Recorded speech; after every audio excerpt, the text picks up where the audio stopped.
Good morning, Homestead family. My name is Sandra Hewlett, and I am Mrs. Homestead. And I wanted to come to you today just to update you on a couple of things and to talk about homesteading.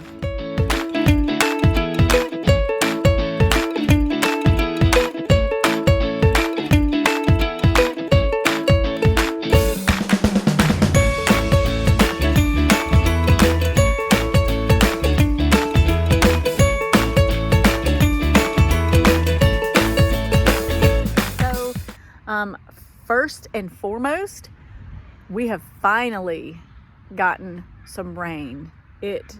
Our garden was just looking so thirsty. We had gone, I don't know, probably several weeks without a drop of rain, and the temperatures in the mid to high 90s, which was just scorching our gardens, and so everything is just drinking it all up. I walked out in our yard last Saturday, and the grass was so brown it crunched under my feet when I walked. So it's green again, and we are so thankful. Thank you, Lord, for the rain. But I wanted to talk to you a little bit about homesteading and why we do what we do and how we do it and how you can do it too. So we started homesteading about 3 years ago. We bought this piece of property out here, and we have 5 acres, which it's sufficient for us. We could probably homestead excuse me, and do what we do on less acreage. And we could make use of more acreage if we had it. We would probably expand and do more things than what we're doing. But you use what you've got, right? So what we had, kind of contemplated growing gardens and doing that sort of thing when we first bought our property. But we didn't really amp things up until probably when COVID hit. But I want you to know we didn't start this out of fear, but out of a realization that, hey, maybe we need to start being prepared for some things that could come down the pipes. So we grew up in an era where my mom and dad had chickens. We had a small garden, and we by no means were self-sufficient, but we did those things just because we enjoyed them. I think today's generation of that's coming up has known so much luxury that actually living off the land and being sustainable, self-sufficient is going to be a big wake-up call for a lot of people. But I say that to say now is the time. Don't wait. Do what you need to do to get started. So what if you don't have 5 acres, or what if you don't have a lot? What can you do to start preparing? There's talk about food shortages. We've already gone through the toilet paper shortage. So what can you do to just get started to help prepare? The first thing I would say is start learning to can. Canning is not really difficult. There is a knowledge base that needs to be obtained, but once you get the basics, you can learn to can a lot of things, and you don't have to grow everything you can. See these potatoes right here? I just bought potatoes from the grocery store and peeled them and canned them last year. We've also canned some things that we have grown, but if you can't do that, go to your local farmers market. Support your local farmers and buy the things that you like, buy the things that you'll eat, and learn how to can them.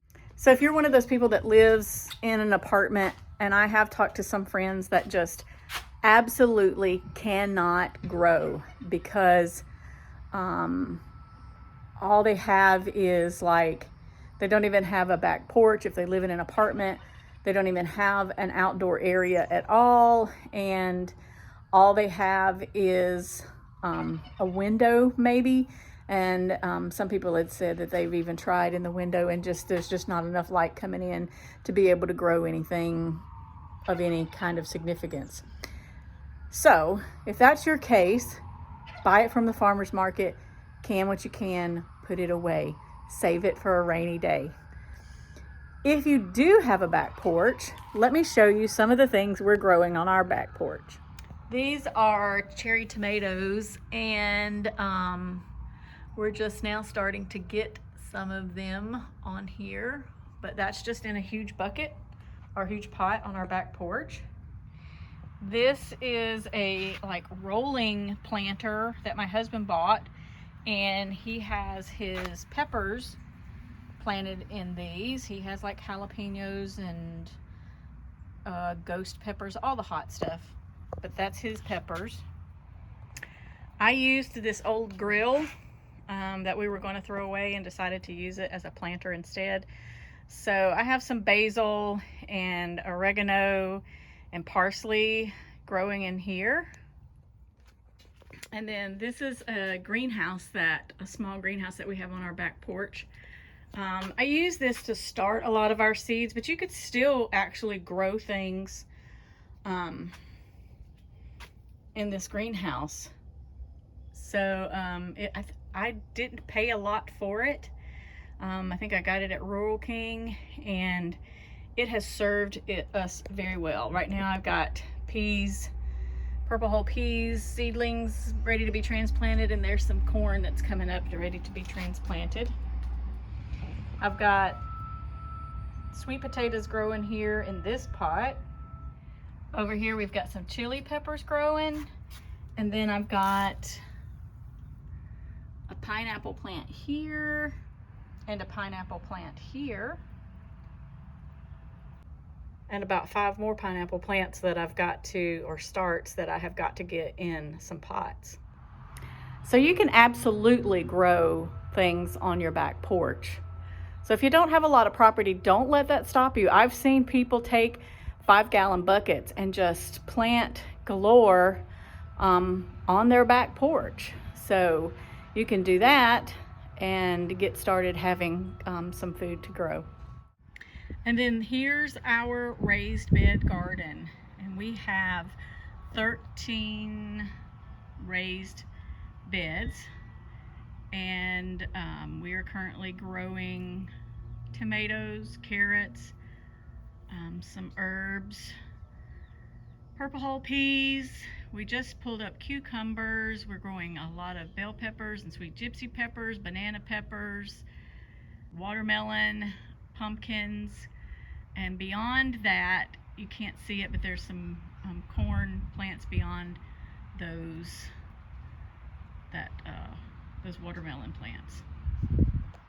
We didn't start out with 13 beds. We started out with 2 when we initially started, and so it's not something that's going to happen instantly. You are not going to become self-sufficient overnight, but just start somewhere and do something to help yourself, and then improve upon what you've started and grow that, and think and watch other YouTube videos. How can I do this? Or that's how I learned to can, was watching videos and learning how to can this and how to can that and how to grow this and how to grow that.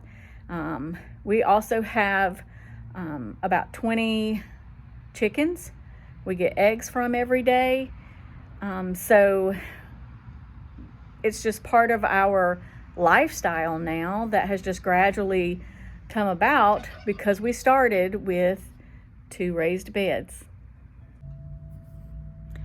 So guys, let me just encourage you to do what you can do, use what you have, and be efficient with the use of whatever space or opportunity that you have, and do the best you can do. And like we always say, do your best and watch God do the rest.